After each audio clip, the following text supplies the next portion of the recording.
Hello, my name is Scott Cleveland, and I serve on the Vision for Youth board alongside of Mel Walker.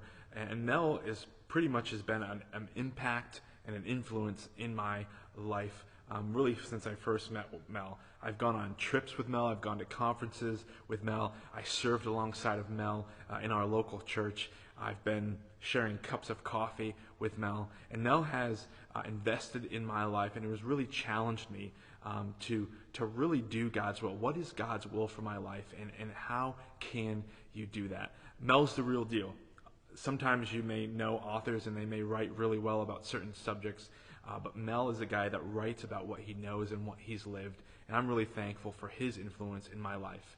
And when I think about that, being around Mel Walker, whether that's over a cup of coffee or in a foreign country, two verses come to mind that I have heard him share, but I've also seen him live. And the first verse is, "He who does the will of the Lord lives forever." Mel Walker is committed to doing God's will, and he knows that God's will from salvation, but ultimately sanctification and doing his will leads to an abundant and eternal life. And that is made evident in his step of faith and really how he's lived his life to impact people, to disciple, to love people, and to share the gospel with them.